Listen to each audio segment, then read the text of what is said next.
Hey YouTube, Hester781. So, the time has come. The third stooge in line is ready to go in. Ariens, Platinum 24. It's got the auto turn, the heated grips.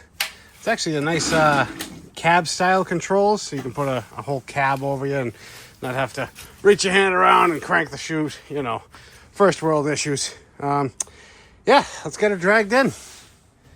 I'm kind of scarred from the last one, so I'm going to give this a quick blowout. You keep your eye open for any Mises.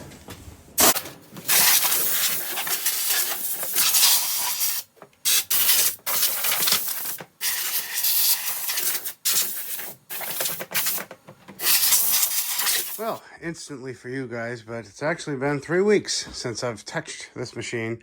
And that's because my son happens to be a walking petri dish. And brings home everything short of the bubonic plague. And I've been hit with back-to-back colds and some sort of a stomach bug and a bad headache. So anyway, back on to the Platinum 24. Didn't find any mice. What do you say we start off, take a peek into the gas? Plastic tank, so hopefully that's dry as a bone. All right, it's looking up. Check the oil? Sure, why not?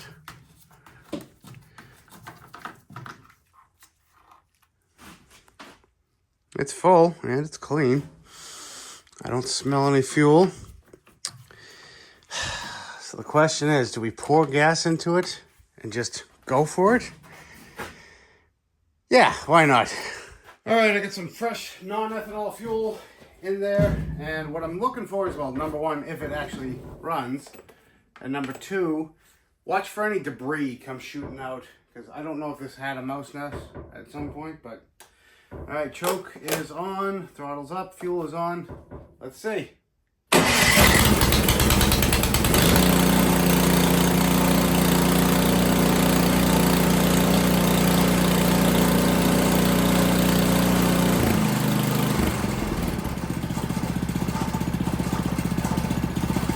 Even idle.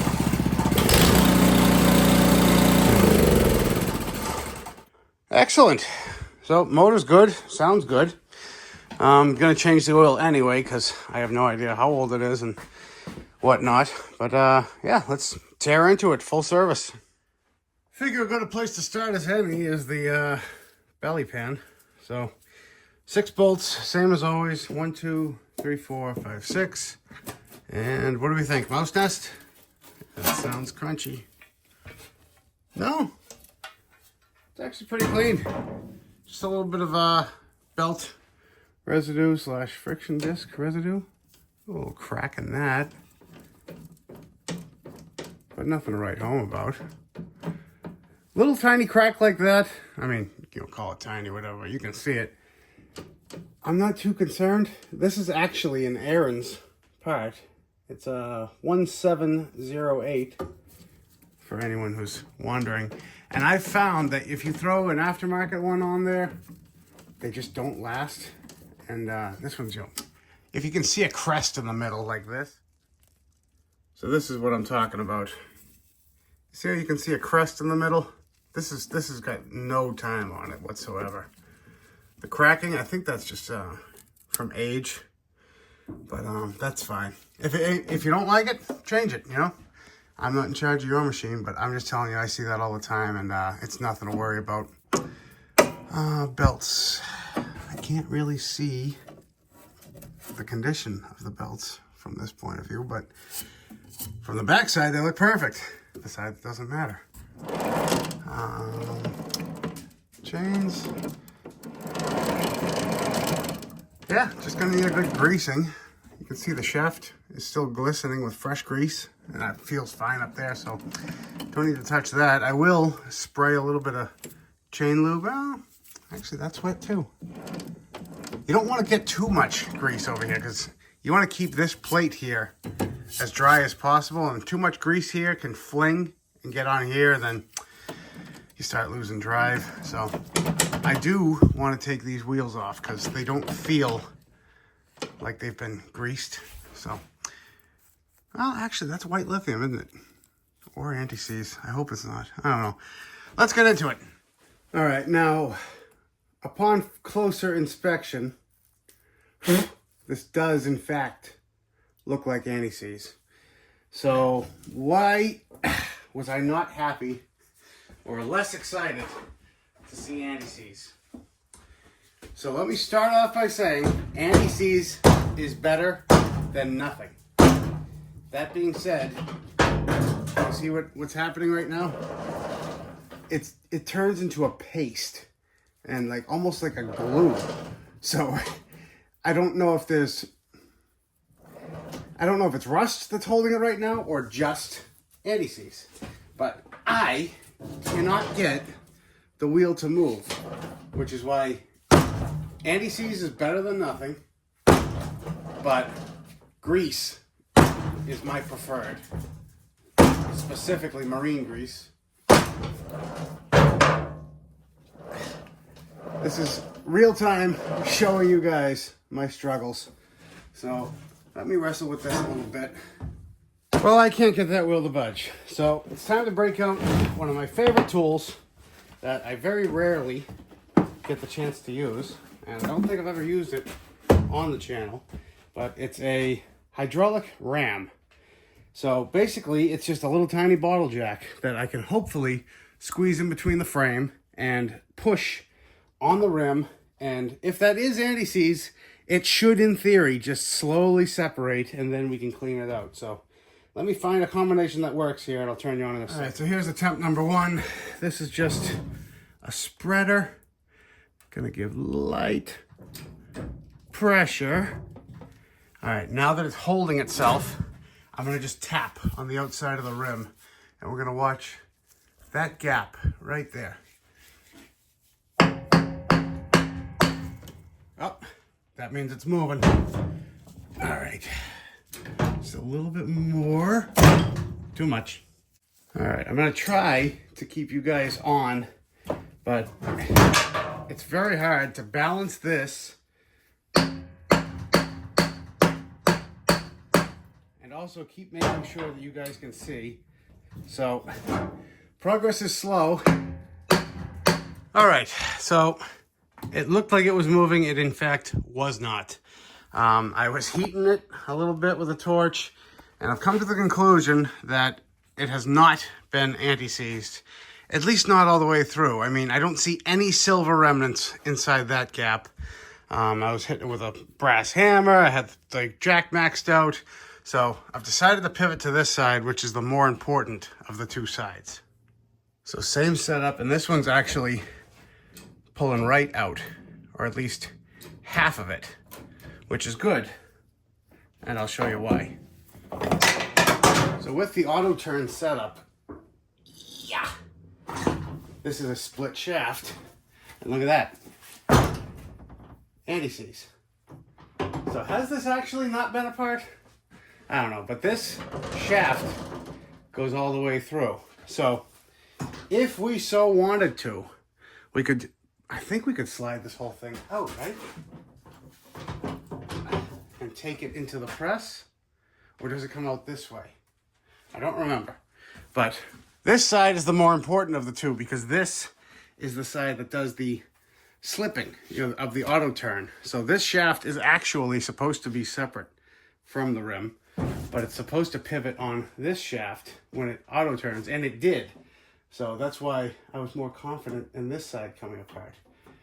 But I still would like to separate these two. So I'm going to start with just a 3/4 socket because that fits inside the rim. And hopefully we won't have to escalate further. If one of you guys could hold this. Doesn't feel like it's moving.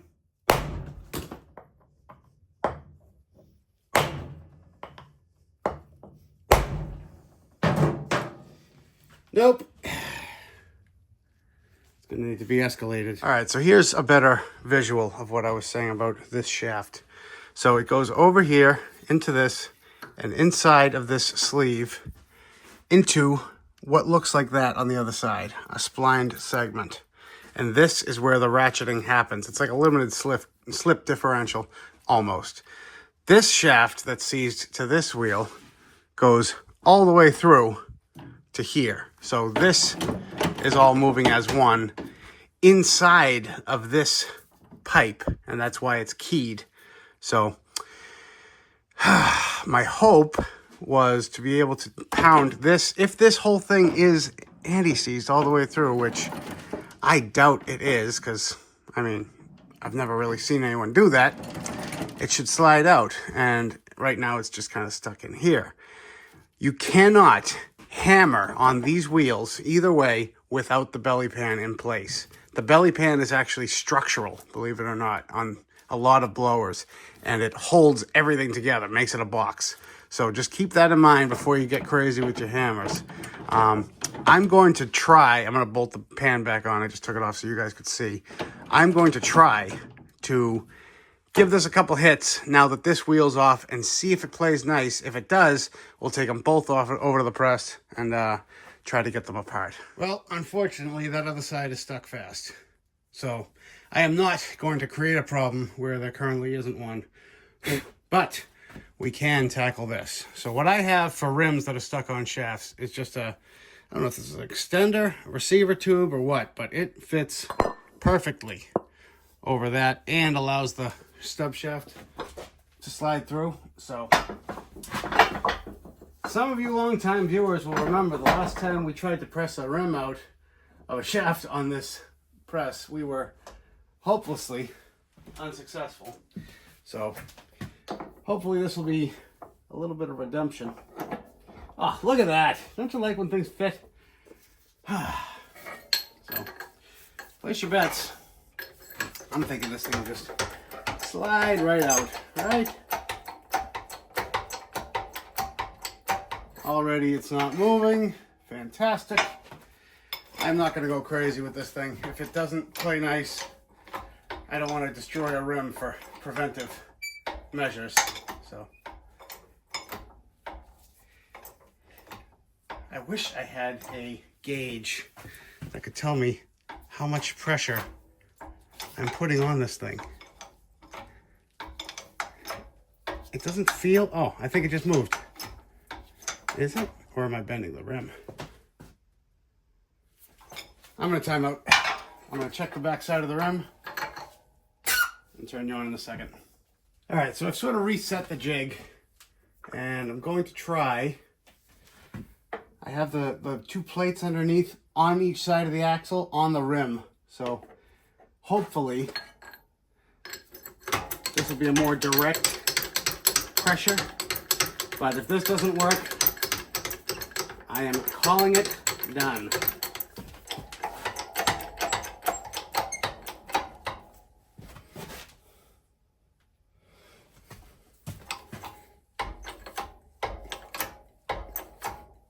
This is not, oh, there you go.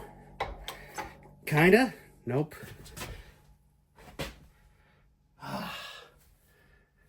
This is taking a lot. Yeah. You can give up right now. I think I'm going to do that. So unfortunately, that is exactly the hard truth about not greasing your rims and not doing preventive maintenance is you end up with nightmares like this. So some of you are probably going, come on, keep going, take it all the way apart. No. This is a perfectly running, perfectly usable machine in its current state. And this is what started happening when I had that adapter piece in there. It is slightly bent, but it's still fine. Because the inside, if you cut that rim in half, it would look like two cups like this. So what started happening was this side was getting pushed. So that's why I called it quits. I thought this thing had moved. It had not. I looked at the edge of the ridge. So I'm just going to let sleeping dogs lie. I am going to clean it up, grease it up. The auto turn's going to work fine. If you ever had to take the tires off, at least he can get this side off. But what would you do if you did want to escalate it? You got to break out the torch. You got to take out the torch, heat the crap out of the rim, which is going to cook the paint right off of it. I could get that out. I will. I have no problem escalating things. until they break or come apart. But then I'm the one stuck trying to buy new rims, trying to buy a new setup. Right now, there's no problem. You know what I mean? The tires are holding air. Everything's fine. It's just going to be down the road. If you have to change a tire, you're going to have to do it on the machine. Or if you have to fix the auto turn, light a candle to St. Anthony. All right, I'm going to give you guys the sideways view. I've already greased up the shafts with marine grease, so this should slide. Yeah, nice together. This collar, you are going to probably have to fiddle with it just a little bit. Take your time, be patient. There it goes. Right inside the collar, and then you'll feel it sort of click in to the auto turn. You might have to give it a tap with a rubber mallet or some non-damaging style. I'm just tapping it. I don't want to hit it hard. Oh, this other washer. Looking through the camera, I don't even see it. So there's a second washer here. See how it fell down? So you got to get that kind of centered. And that's probably exactly what I was hitting. Got to go in between that. And I think I'm there.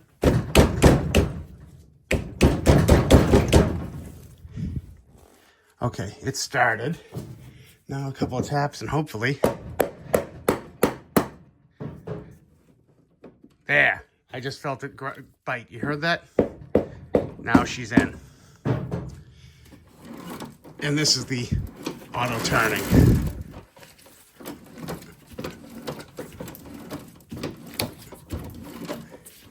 All right, things have escalated, but I'm learning, which is the whole reason I take things apart in the first place, is to try to understand how they work. So this did come out. You guys see that hole?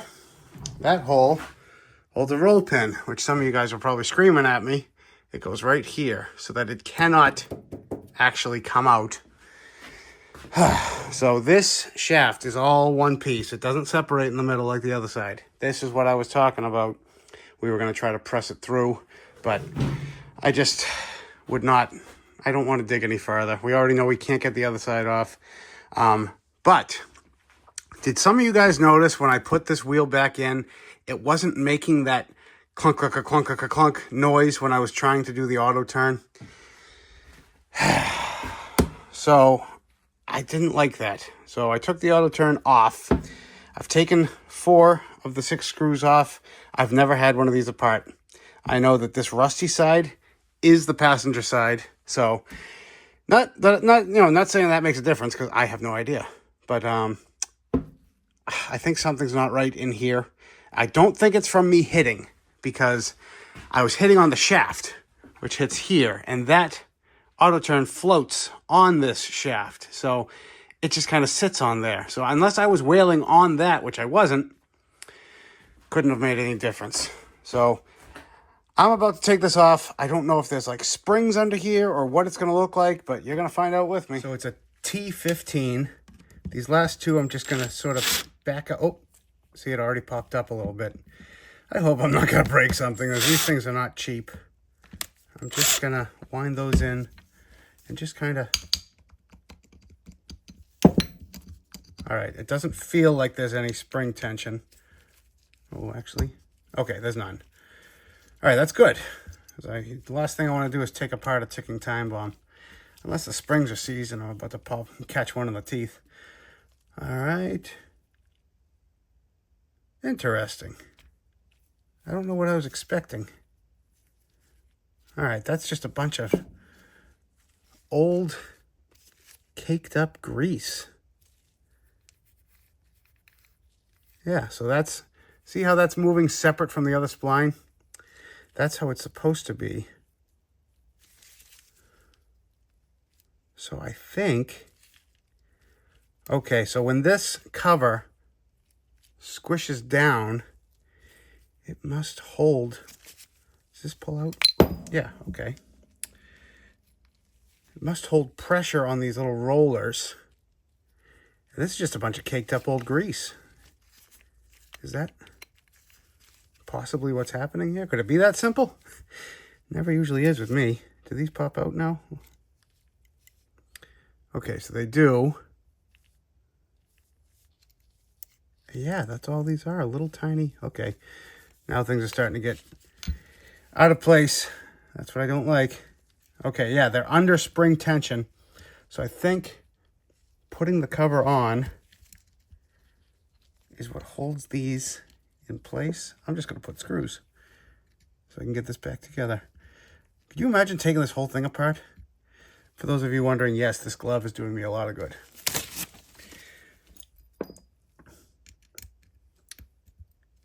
So I don't want to say I'm ever afraid to take something apart, because curiosity killed the cat and mine's been dead for years.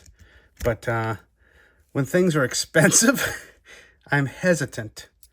And I know that these can be hundreds of dollars. All right, so I just put those in to hold those metal tabs out of my way. There we go. All right, so that's back together. I'm going to, is that one was in the middle? Yes. Yes, yes, maybe. I'm going to put this back together. I'm going to clean it out. Put some fresh grease in and see if we can get it working again. And just to show you my thought process here, I've thrown these screws back in just so that when I start blowing this, I don't start losing any of these very flimsy metal pieces. I think I'm onto something here. I think this center ring maybe rust jacked, because this is thick, rusty crap, and that's right where the two sandwich. So I'm going to clean all that and this. Sorry, I've changed my mind again. I don't want to clean this out yet. This is old grease, but grease nonetheless. This was rusty. So I've cleaned up the mating surfaces, wiped them down.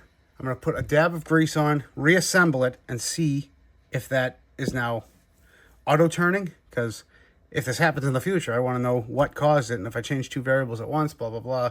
Stay tuned. Okay, so I debated with myself about getting rid of this whole clip, just cutting it from when I threw the wheel on and moving on with the machine. But I think this is important, so I'm going to keep it in. There was no difference, and that's a good thing, because I was wrong about how this works. So some of you guys that are more experienced than me probably know exactly what I was thinking and was screaming at me through the lens. But this is not the style that I'm used to, and it should have been obvious to me right away. Inside some of them, there are springs and actual little clutches, and that's why you'll get that click, click, click, click, click, because it's cycling through those teeth, you know, on a gear, and then when it joins together, that's when it locks. This is actually really cool. It's oblong. You see how that's not exactly round? There's a little cutout right there. And this whole thing will move side to side. I don't want to do it right now because I'll dislodge something. But it's ingenious. So what this does is, yes, it turns individual when there's no pressure. But once it feels that lock, this whole bit will move and sort of clutch and grab down on this piece. And that's why you can see those little striations there. That's where it grabbed. It grabs with these metal pawls. And sort of the more resistance it gets, the tighter it grabs. Almost like a cam lock type setup. It's really cool. I mean, I geek out about this kind of stuff because I'm just naturally curious. But I don't think we hurt anything by, you know, taking out a little bit of rusty washer, which is right here, and putting a little bit of grease on it. Can't help, you know, can't hurt anything because there's already grease in there. So there was nothing wrong with this. I'm smarter for the experience, and let me slap this all back together. So you're probably wondering, am I embarrassed? I mean, maybe slightly, not in the sense of like, you know, I feel the worst, but I try very hard to give you guys the real deal. You know, all my struggles, my trials, my tribulations, I try to give you guys the real experience of how I work through problems and teach myself how things work. You know, nobody's born knowing everything. You ever met a baby that knew how to do flat roofing? So I enjoy problems like this that I sort of have that eureka moment and, you know, light dawns on Marblehead. Some people it comes faster, some people it doesn't. So, free education. That's how I look at it. People pay a lot of money to be wrong. So, now we're back together like nothing ever happened. I'm going to slap that wheel back in, slap that pin back in, and we're going to move forward. And for those of you who are watching for the first time, the shaft that I talked about lubing, as well as these gears, I just use marine grease. And the chain, just chain lube. A little bit'll do you, not much. Just want to get a little coating on there. And don't forget to add grease to that little grease fitting, which is what lubes up that inside that shaft. And I guess we'll move on to the belts now that that's been sorted out. I already took the other side off. And no mouse nests. Let's take a look. And I got the handle clamped down just so I can feel the belts a lot better. And these actually feel great. But I do see a decent amount of belt dust. So I'm wondering if they're not that old. The drive belt, I don't see any cracks. I don't see any cracks in any of them, actually. So I'm going to take a blowgun really quick and just kind of blow that all out. It's good to blow the dust out every season. That way when you do, if you do get a problem, you can quickly identify it. You know, open up the cover, you see a bunch of dust. You know you blew something, right? Now this is just for the viewers that are just tuning in and want to know about their specific machine. But to my other viewers, this is going to get redundant real quick. Ariens wants a 1/2 inch of play or pull on this spring. And that's how you know that it's adjusted properly. So right now it's just about at the 3. And it's just at about a little over the 3.5, maybe a 2. It's not an exact, see it's a little under, but that's a quick and dirty way if you don't want to pull anything apart to see if your belts are stretched or out of adjustment. And the same thing for the drive. If you want to adjust it, you back this little nut off. Hold this shaft, there's going to be flats right here. Back this off, wind the shaft onto this captured screw to get your desired tightness, and then tighten the nut down, and Bob's your uncle. And we're running out of things to do, but I basically just look under here. Anything that pivots, I give it a little bit of lubrication. These in here, you can see that moves. This moves here. It just keeps everything free, but also keeps it from rusting up. If that makes sense. You can use whatever you want. WD-40, anything helps. I happen to be using this Ultra Lube stuff. I've had good luck with it. It's very sticky and actually stays where you spray it, which, you know, WD-40 is a lot more liquidy, if that makes sense. So, moving on. All right, I got my piece of wood wedged under the bucket. Let's see if the whole tube spins. No, we're lucky. And let's see what we got. Guys, that is, I believe that is brand new oil. It's not even black or anything. I mean, I'm still going to change it because I don't know how long it's been sitting in there. But still good to see. And here's that oil. A little bit of stuff in there, but that's all normal. You're not seeing any major glitters or any real, like, you know, swirls or whatnot. Plus, this catch pan wasn't exactly spotless. So, moving on to the bucket. All right, so next, I want to check the fluid inside the front differential.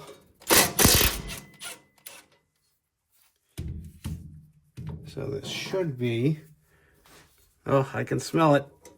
Gotta love that gear oil smell. So this should be right about to the top.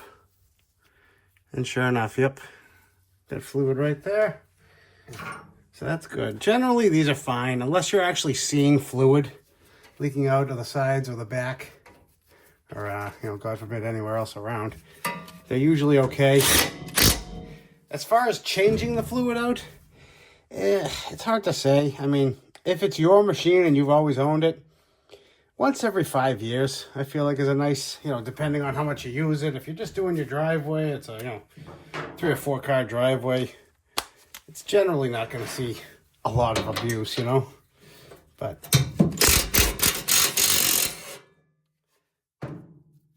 now what I'm doing is pulling the shear pins, which is good practice. Number one, to make sure that they are shear pins. And number two, to make sure they're not ready to break, which this one looks fine. And while I have that out, I make sure these are free, and I'll shoot a little bit of grease in there. I feel like if I had to choose one being more important than the other, I would say greasing the augers is more important than greasing the wheels.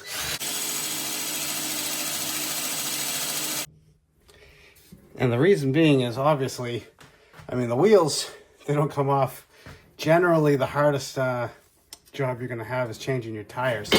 But if these seize up, you know, you're going to have gear case problems. You're going to have, you know, you hit something hard and this thing can't shear a shear pin, it's going to shear this. You know, that gear is going to, you know, unstoppable force meets a movable object. And this aluminum gear case, though it looks strong, is an Achilles heel, so to speak. So I'd much rather see people put the effort into keeping these things greased and clean than struggling with the wheels, but try to do both. Now once you've got these properly greased, you may notice the whole auger has shifted to one side. It's sort of like hydraulic pressure has moved it that way. So when you go to put your shear pin back in, you might need an alignment drift. See, I'm kind of prying it back over and pushing forward. And now I have it centered, which means the shear pin should push right in. Love it when a plan comes together. Throw the nut back on. So you do not want to tighten these all the way. You want to keep it so you have a little bit of drag. Oh, see, that's too tight. That's perfect. You want this to be able to move because you want it to shear. If you tighten it too much, it's actually going to clamp this tube down onto the shaft. And it'll probably still shear, but you're going to damage the tube, and it's going to take a lot more force to shear than it would have normally. And now we'll just do the same for the other side. So I've just popped the shear pin out on the other side, and I'll show you what I'm looking at as best I can.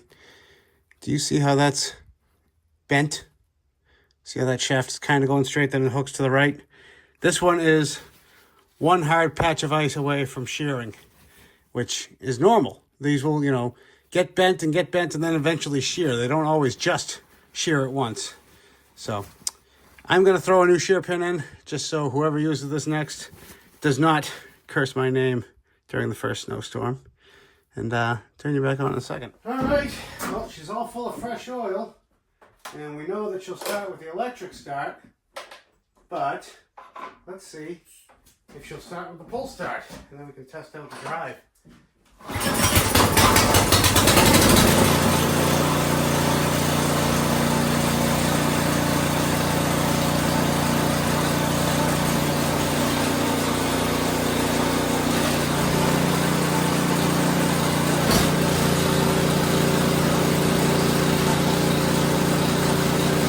And that's going to wrap this one up, guys. I gave her a nice wipe down with some WD-40 and a microfiber cloth. And she cleaned up real nice. It's got a little bit of rust here and there on the bucket, but absolutely nothing to worry about or write home about.